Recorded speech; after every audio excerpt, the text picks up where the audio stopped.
نحمده ونصلي على رسوله الكريم أما بعد أعوذ بالله من الشيطان الرجيم بسم الله الرحمن الرحيم الذين يؤمنون بالغيب ويقيمون الصلاة قال الله تبارك وتعالى في موضع آخر والضحى والليل إذا سجى قال الله تبارك وتعالى في موضع آخر ورفعنا لك ذكرك صدق الله العظيم برشيد اللهم صل على سيدنا محمد وعلى آل سيدنا محمد وبارك وسلم اللهم صل على سيدنا محمد وعلى آل سيدنا محمد وبارك وسلم اللهم صل على سيدنا محمد وعلى آل سيدنا محمد وبارك وسلم وقت کی نزاکت کو سامنے رکھتے ہوئے بلا تمہید آپ کے سامنے دو باتیں رکھنا چاہتا ہوں. اگر وقت نے اجازت دی تو دونوں پر بات ہوگی ورنہ ایک پر ہی اکتفا کریں گے. نمبر ایک، جس ہستی کے میلاد کے پروگرام کی نیت سے میں اور آپ یہاں پر تشریف رکھتے ہیں، اس ہستی کی آنکھوں کی ٹھنڈک جس چیز میں اس کا ذکر ہوگا. اور نمبر دو، میں چاہوں گا کہ آج کی نشست میں ذرا ہم جناب رسول اکرم صلی اللہ علیہ وسلم کی زیارت کرنے کی کوشش کریں. اللہ کرے ہماری محافل وہ محافل بن جائیں کہ جس میں تذکرہ رسول اکرم، تذکرہ خاتم النبیین ہوا کرتا تھا، تو رات کو زیارتوں کے بغیر راتیں نہیں گزرتی تھی. وہی دنیا کا نظام ہے، ہم بدل چکے ہیں. ہمیں خود کو اب اپنی پرانی روایت میں لے کر جانے کی ضرورت ہے. یاد رکھیے، ایک کامل مسلمان، مولانا نے میرے گزشتہ سال کے مزاج کا ذکر کیا، بڑی خوشی ہوئی کہ میرے مزاج سے ابھی تک سال کے بعد بھی مولانا کو یاد ہے. لیکن یاد رکھیں، میں نعروں کا منکر نہیں ہوں، لیکن تو یہ کہتا ہوں کہ نعرہ ہو تو پھر جاندار ہو. 6 گولیاں کھا کر، گولیاں دوائی والی، اتنا زور لگانے والے کے مقابلے میں کم از کم اتنی آواز ہونی چاہیے. اور جب نعرہ لگتا تھا، ہم لگاتے تھے، تو پھر خیبر کے دروازوں کو اکھیڑنا یہ ایک ہاتھ کا کام ہوا کرتا تھا. سبحان اللہ بھی کہیں. اور ہاں، مجھے بعض اس طرح پچھلے دنوں ایک جگہ پہ خانے وال شریف میں، میرا مرشد خانہ ہے خانے وال، میں اسے خانے وال شریف بولتا ہوں، تو وہاں پر ایک خطیب صاحب آئے. عوام ہاتھ ہی نہیں اٹھا رہی تھی، ان کا مزاج تھا تھوڑا عوام کو بھی ہاتھ کھڑے کرو، نہ رہی ہے. وہ کہنے لگا میں تو پہلے نعت خواں نہیں ہو کے گئے.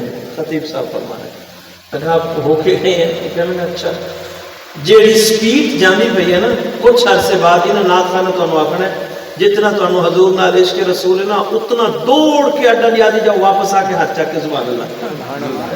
میں اس کے حق میں نہیں ہوں. اتنا عوام سننے کے لیے آئی ہے، عوام کو چاہیے سننے کا حق ادا کرے. اور بات کرنے والا کچھ سنانے کے لیے آیا ہے، اسے چاہیے کہ وہ سنانے کا حق ادا کرے.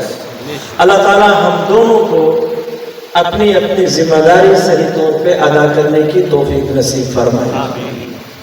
اگر قرآن مجید کو ہم دیکھیں تو ایک چیز سامنے آتی ہے کہ اللہ تعالیٰ نے قرآن مجید کی ابتدا میں سب سے پہلے ہمارے عقیدے کی درستگی کا ہمیں حکم دیا، کیونکہ عقیدے کے بغیر انسان کا کوئی عمل اللہ تعالیٰ کے ہاں قابل قبول نہیں ہے.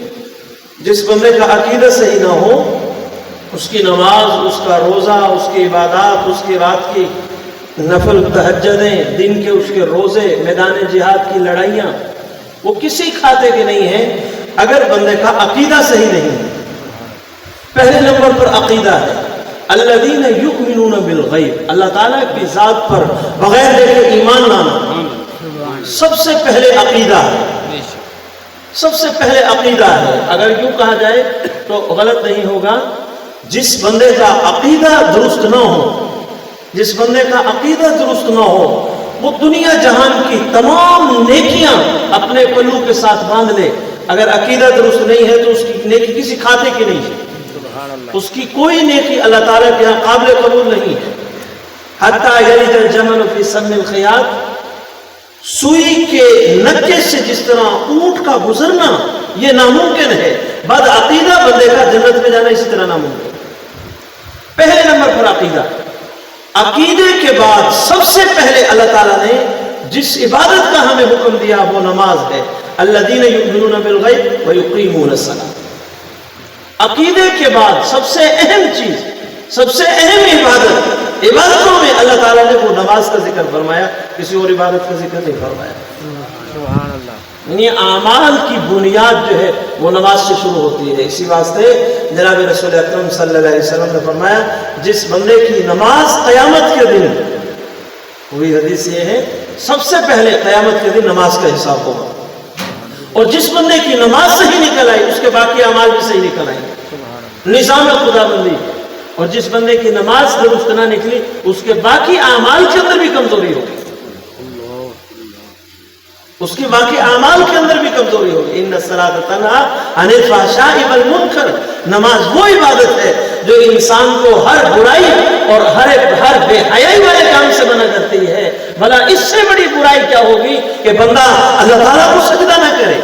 بھلا اس سے بڑی بے شرمی اور کیا ہوگی کہ اللہ بلا رہا ہے حی علی الصلاۃ کے ذریعے سے اور بندہ نماز کے لیے نہ جائے، بندہ نماز کے لیے نہ جائے۔ اب نماز کے لیے جائے گا تو کیا ہوگا؟ اللہ اس کو ہر طرح کی برائیوں سے بچا کر مرنے سے پہلے ہر طرح کی برائیوں سے اس کی جان چھڑا دے گا۔ سبحان اللہ۔ میں اکثر ساتھیوں سے کہا کرتا ہوں کہ بد نظری بھی چھوڑو، موبائل کا غلط استعمال بھی چھوڑو، گانا سننا بھی چھوڑو، فلمیں دیکھنا بھی چھوڑو، ڈرامے دیکھنا بھی چھوڑو، بد نظری سے بھی بچیں، جھوٹ بولنے سے بھی بچیں، غیبت سے بچیں، بہتان بازی، اتنے سارے گناہ ہیں، اتنی لمبی لسٹ ہے گناہوں کی، ان سارے گناہوں کو میں چھوڑ دوں؟ وہ پہلے تو لسٹ لکھنا مشکل ہے، پھر ایک ایک کو چھوڑنے کی پریکٹس کروں یہ مشکل ہے۔ میرے اللہ نے بڑا زبردست وظیفہ بتا دیا کہ کچھ نہیں کر سکتے کچھ نہ کرو، ان الصلاۃ تنہی عن الفحشاء والمنکر، یہ آیت بتاتی ہے کہ تم نمازی بن جاؤ ساری بیماری ہم کو چھڑوا دیں گے۔ سبحان اللہ۔ اتنی لسٹ بنائے گناہوں کی، پھر ایک ایک کو چھوڑنے کی پریکٹس کریں۔ تو اللہ تعالیٰ نے فرمایا کہ پریشان ہونے کی ضرورت نہیں ہے، بس نمازی بن جاؤ، یہ سارے گناہ ان سے تمہاری جان چھوٹ جائے گی، سارے گناہ تمہاری زندگی سے نکل جائیں گے۔ یہ نسخ قطعی ہے، اللہ کا قرآن ہے، کسی عامی بندے کا کوئی وعدہ نہیں ہے، یہ اللہ تعالیٰ کا وعدہ ہے، یہ اللہ تعالیٰ کا وعدہ ہے، اور اللہ تعالیٰ اپنے وعدے کی مخالفت نہیں کرتے۔ لا یخلف المیعاد، اللہ تعالیٰ اپنے وعدے کی مخالفت نہیں کرتا، وعدہ وفا ہے۔ رب تعالیٰ وہ تو انسان کو کہتا ہے لا دین لمن عہد لہ، اگر تم نے وعدے کو پورا نہ کیا تو تیرا تو دین بھی نہیں ہے۔ وہ خود رب تعالیٰ وعدے کی کتنی پاسداری کرے گا؟ وہ وعدہ وفا کرنے والا ہے۔ تو قرآن مجید کو جب ہم دیکھتے ہیں تو سب سے پہلے یہ چیز نظر آتی ہے کہ اللہ تعالیٰ نے عقیدے کے بعد سب سے پہلے نماز کا حکم دیا۔ اور مشرکین مکہ کو اگر ہم دیکھیں تو مشرکین مکہ کی خباثتوں کا، ان کی بے غیرتیوں کا جب رب تعالیٰ نے ذکر کیا تو اس میں بھی سب سے پہلے ایمان نہ لانا یعنی عقیدے کی بربادی، اس کے بعد نماز کا ذکر ہے۔ فلا صدق ولا صلی، نہ تو یہ نبوت کی تصدیق کرتے ہیں اور نہ نماز پڑھتے ہیں، نہ یہ نبی کی تصدیق کرتے ہیں نہ نماز پڑھتے ہیں۔ تو مشرکین مکہ کی بری عادتوں کا جب اللہ تعالیٰ نے ذکر کیا تو اس میں بھی سب سے پہلے نماز کا ذکر کیا۔ یہ ظالم نماز نہیں پڑھتے، یہ ظالم نماز نہیں پڑھتے۔ نماز کی اہمیت کو اگر میں اور آپ سمجھنے لگ جائیں کہ یہ کتنی اہم عبادت ہے اور کتنی ضروری عبادت ہے تو قرآن مجید کی ایک ایک آیت ہمیں اللہ تعالیٰ کے در کی طرف کھینچتی ہوئی نظر آتی ہے۔ قرآن مجید میں آپ دیکھیں 750 آیات میں نماز کا حکم ہے، 750 آیات میں۔ کوئی بڑا کسی چھوٹے کو ایک کام کرنے کا ایک بار کہہ دے تو اہمیت ہوتی ہے کہ بڑے نے کہا ہے اب یہ کام کرنا پڑے گا، لیکن اللہ نے جو اس کائنات کو پیدا کرنے والا ہے، بنانے والا ہے، خالق ہے اس کائنات کا، اس نے 750 مرتبہ قرآن مجید میں نماز کا حکم دیا، 750 مرتبہ۔ اور جناب رسول اکرم صلی اللہ علیہ وسلم کی احادیث مبارکہ کا جائزہ لیں تو سینکڑوں احادیث مبارکہ وہ نماز کی فضیلت بیان کر رہی ہے، سینکڑوں احادیث مبارکہ نماز چھوڑنے پر وعیدیں بیان کر رہی ہے۔ اور اس پر بھی پھر بس نہیں، اب میں اور آپ دیکھتے ہیں کہ ہمارے محلے کی مسجد میں دن میں 5 مرتبہ صدا لگائی جاتی ہے، حی علی الصلاۃ، نماز کی طرف آ جاؤ۔ اور پھر اس پر بھی بس نہیں، جو نماز کی طرف آ گئے اب اپنے دلوں کو بھی نماز کی طرف کر لو، اب اپنے دلوں کو بھی نماز کی تکبیر پڑھتے وقت مکبر وہ پڑھ رہا ہے، حی علی الصلاۃ۔ کوئی بڑا اپنے چھوٹوں سے کسی کام کا ایک بار کہے تو یہ اس کام کی اہمیت کی طرف اشارہ ہوتا ہے۔ دن میں 3 مرتبہ پڑھ کر فلاں آدمی نے مجھے 3 بار یہ بات کہی، تو 3 کا عدد یہ استعمال ہوتا ہے اہمیت کے لیے، تو اللہ تو دن میں 5 مرتبہ ہمیں پکار رہے ہیں، آؤ نماز کی طرف۔ اور پھر اسی پر اتفاقی تکبیر میں نماز کی حی علی الصلاۃ، آؤ نماز کی طرف۔ اب اس عظیم ذات کا 700 مرتبہ قرآن میں حکم، سینکڑوں مرتبہ اس کے محبوب کا ہمارے پاس خط اور پیغام، اور پھر اس کے بعد ہر دن روزانہ 5 مرتبہ یہ صدا اور آواز۔ اور اس وقت جس ماحول میں ہم ہیں، ایک محلے میں کئی مساجد، ہر مسجد سے یہی آواز، پھر بھی ہم نماز کے لیے نہ جائیں گے تو خود اندازہ لگائیے کہ کتنا بھیانک حشر ہوگا ہمارا، کتنا خطرناک معاملہ ہے، کتنا خطرناک ہمیں احساس تک نہیں ہوتا کہ ہم کتنا بڑا جرم کر رہے ہیں۔ اللہ تعالیٰ نے اس حکم کو ٹکرا دیا۔ میں کبھی سوچتا ہوں کہ یہ جو اذان کے جب بچہ پیدا ہوتا ہے، معصوم بچہ، تو اس کے کان میں اذان کیوں دیتے ہیں؟ شریعت مطہرہ کا حکم ہے، لیکن ہر حکم کی حکمتیں ہیں۔ اذان کیوں دیتے ہیں؟ تو عموماً کتابوں میں یہی پڑھا ہے کہ اس کو پتہ چل جائے کہ میں مسلمان کے گھر میں پیدا ہوا، میں دہریوں کی اولاد نہیں ہوں۔ اگر یہی وجہ ہے تو اس کے کام میں کہہ دیتے 3 مرتبہ اللہ اللہ اللہ، تو بس اب بھی پتہ چل جاتا میں دہری نہیں ہوں۔ تو پھر کہا کہ نہیں، وہ اس واسطے تاکہ اسے پہلا پتہ چلے کہ میں عیسائی یہودی نہیں، میں خالص مسلمان ہوں، میں مشرک بھی نہیں ہوں اور میں یہود و نصارہ میں سے بھی نہیں ہوں۔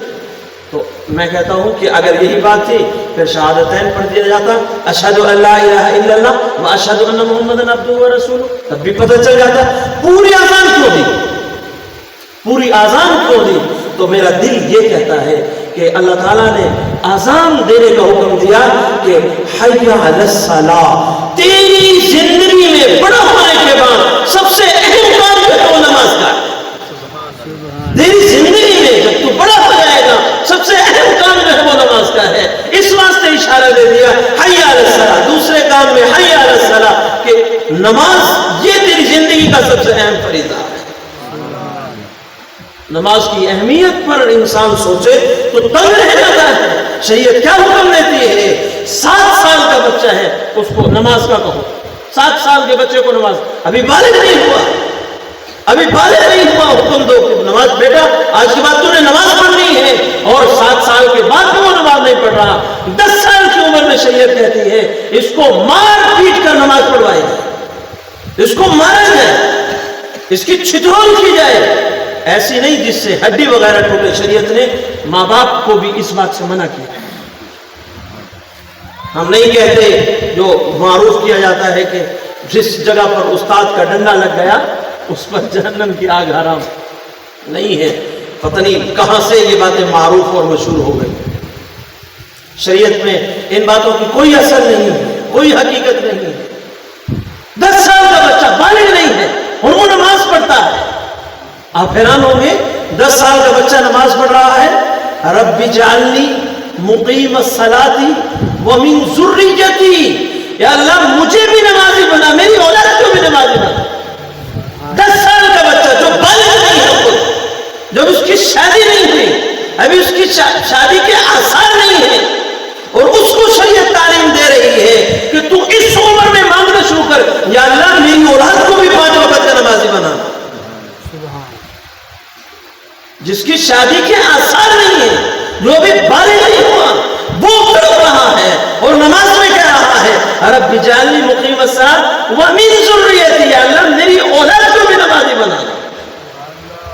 اولاد پر ذمہ داری ہے ایک باپ کی، یہ کوئی جانور نہیں ہے کہ جو ہمیں مل گیا اور ہم نے اس کو کھلا پلا دیا اور وہ بڑا ہو گیا۔ یہ ہمارے پاس ایک اللہ تعالیٰ کی طرف سے دیا ہوا انعام ہے، اس کی قدر کرنی ضروری ہے، صحیح ہے تو اس کی تربیت ضروری ہے۔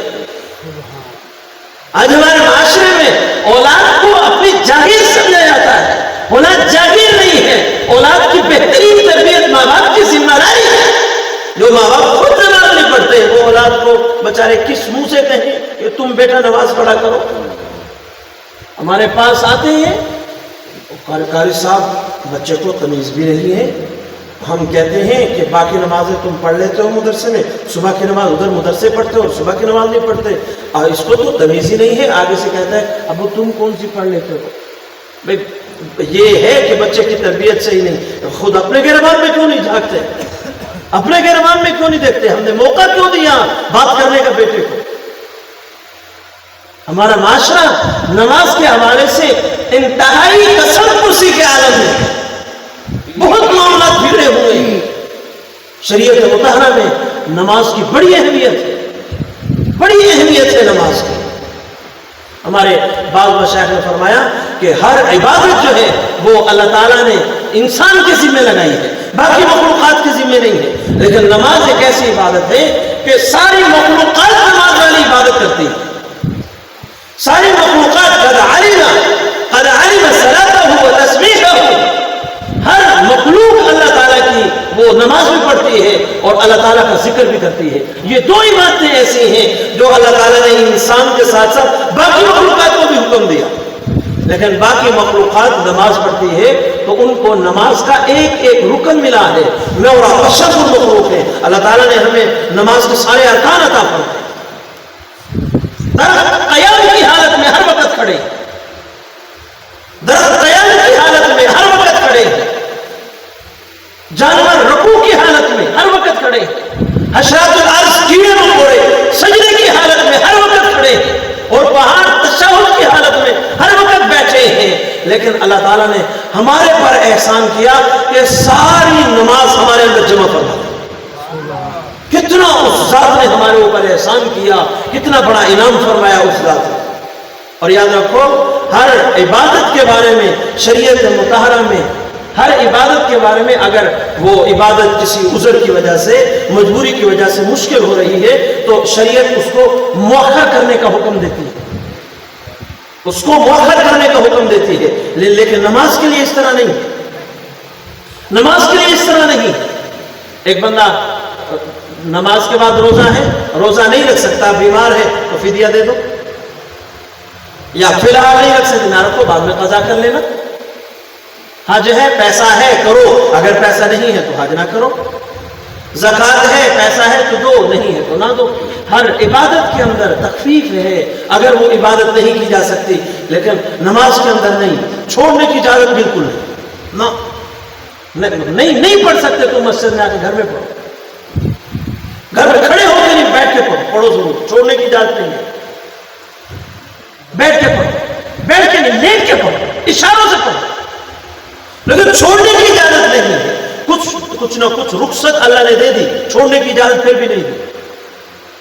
اور فقہا نے مسئلہ لکھا ہے، اگر کوئی آدمی دریا کے اندر تیر رہا ہے، جب وہ دریا میں داخل ہونے لگا تو اس کو احساس ہوا کہ بھئی عصر کی میری نماز جو ہے وہ میں دوسرے کنارے پر پہنچ جاؤں گا اور وہاں عصر کی نماز پڑھ لوں گا۔ اس نے دریا میں چھلانگ لگا دی اور تیرتا جا رہا ہے، سامنے مخالف سمت ہوا چلی اور اس کی رفتار سلو ہو گئی، اور یہ تیزی سے نہیں، جو اس کے دل میں خیال تھا کہ میں مغرب سے پہلے پہنچ جاؤں گا اور عصر کی نماز وہاں پہ ادا کر لوں گا، اب اس کو محسوس ہوا کہ میری نماز قضا ہو جائے گی۔ اب شریعت حکم یہ دیتی ہے یہ تیرتے ہوئے نیت کرے اور اپنے اعضاء جن کو دھونا فرض ہے وہ پہلے ہی گیلے ہو چکے، وضو کی نیت کر کے اشاروں میں وہ تیرتا بھی رہے اور نماز بھی پوری، نماز قضا کرنے کی اجازت نہیں۔ جس کو ڈوبنے کا خطرہ ہے، ہوا کی سامنے آنے کی وجہ سے جس کو خطرہ ہے کہ میں ڈوب نہ جاؤں، اس کو بھی شریعت یہ کہتی ہے نہ، نماز قضا کرنے اجازت نہیں ہے، نماز ادا کرو، سبحان اللہ، نماز ادا کرو۔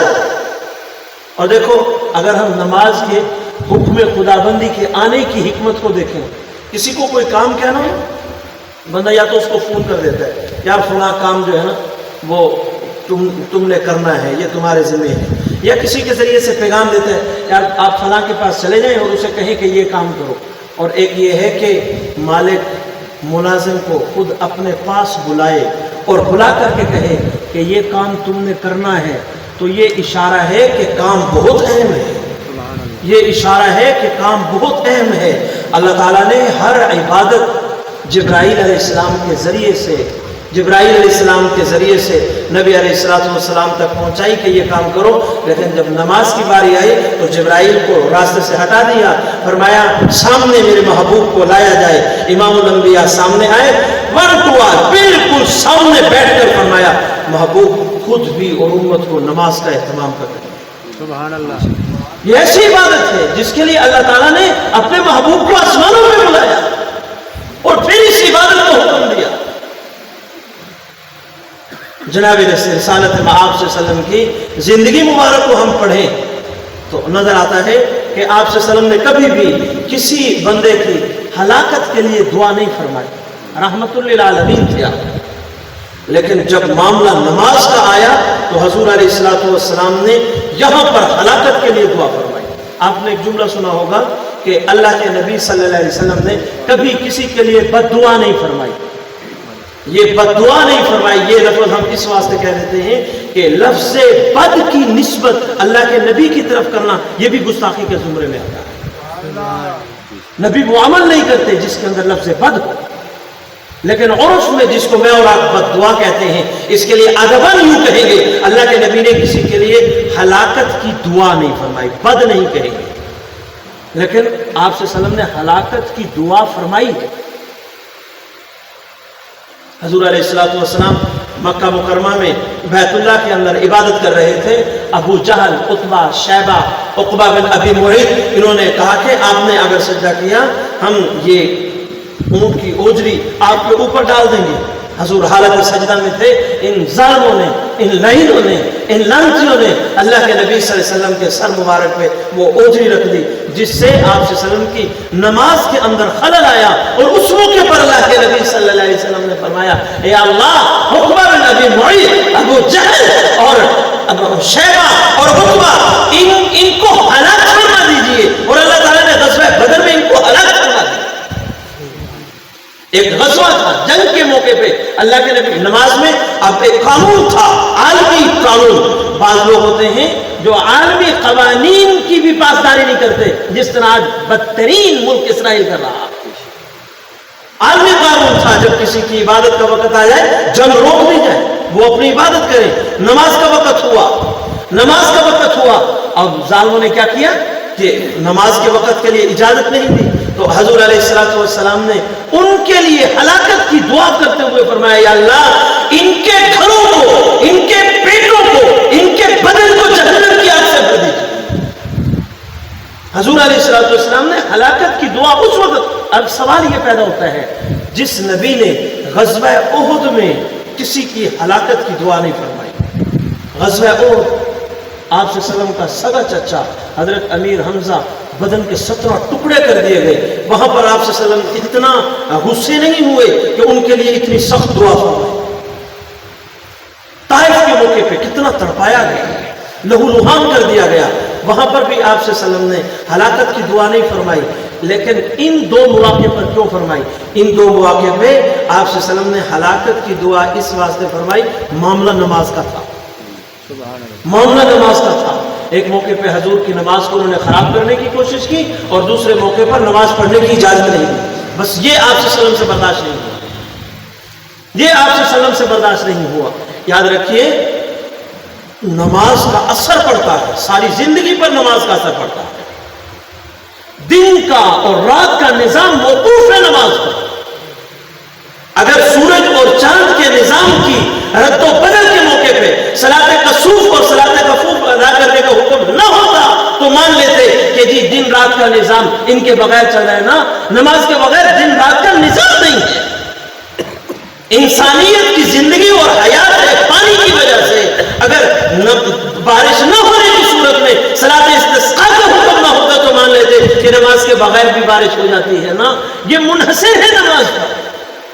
کائنات کا نظام نماز پر منحصر ہے. امام احمد بن حنبل رحمۃ اللہ علیہ، میں اختصار کے ساتھ نماز کے چیپٹر کو کلوز کر کے دوسرے عنوان کی طرف آتا ہوں. امام احمد بن حنبل رحمۃ اللہ علیہ فقہ کے بہت بڑے چوتھے امام ہیں. جا رہے تھے اپنے ساتھیوں کے ساتھ، راستے میں ڈاکو نے ڈاکہ ڈالا، سارا مال چھین لیا، پیسے چھین لیے. اچانک اذان کی آواز آئی مسجد کی مینارے سے. پہلے میناروں پر چڑھ کر لوگ بلند آواز سے اذان دیتے تھے. اذان کی آواز آئی تو جو ڈاکو کا سردار تھا اس نے جلدی سے ایک تھیلہ نکالا، اس میں جائے نماز تھی، جائے نماز کو بچھایا اور نماز پڑھنی شروع کر دی. امام احمد بن حنبل رحمۃ اللہ علیہ دیکھنے لگے، بھائی ظالم ابھی تو لوٹ مار کر رہے تھے، پیسہ ہمارے سے چھین رہے تھے اور اب نماز پڑھنی شروع کر دی. اس نے جب نماز ختم کی تو امام احمد بن حنبل قریب ہوئے، کہا کہ بھئی یہ کیا ظلم ہے، ادھر ہمارے سے مال چھین رہے ہو، ظلم کر رہے ہو، زیورات لوٹ رہے ہو، اور ادھر نماز کا وقت ہوا تو تم نے نماز پڑھنی شروع کر دی. تو وہ کہنے لگا کہ بھئی تمہیں اس سے کیا غرض. تو امام احمد بن حنبل آ گیا، فرمایا نہیں مجھے غرض ہے، بتاؤ بات کیا ہے. تو وہ کہنے لگا کہ میں نے اللہ تعالیٰ کی طرف جانے والے سارے راستے اپنے لیے بند کر رکھے ہیں، پر یہ راستہ میں نے شروع سے کھولا ہوا ہے. جب سے بالغ ہوں کبھی نماز نہیں چھوڑی.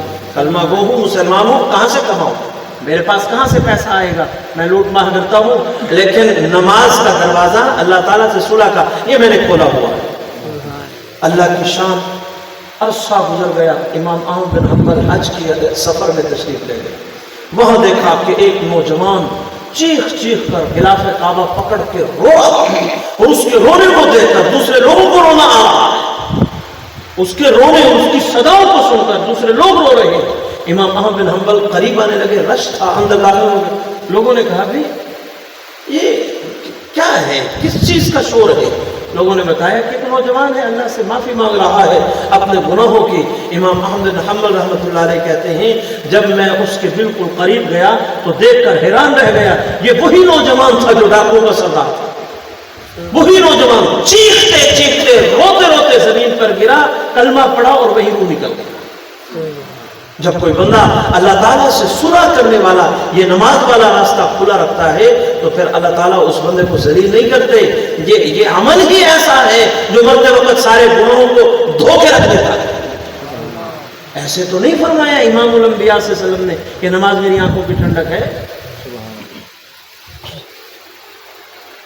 جس نبی کی آنکھوں کی ٹھنڈک نماز میں ہے، جب میں اور آپ اس نبی سے محبت کا دعویٰ کر کے نماز کو چھوڑتے ہیں تو اس نبی کو کتنی تکلیف ہوتی ہے.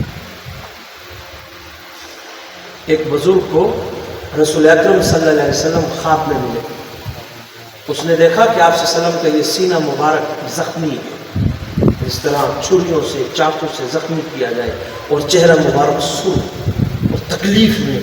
اس خواب دیکھنے والے نے پوچھا کہ یا رسول اللہ صلی اللہ علیہ وسلم یہ آپ اتنی تکلیف میں کیسے؟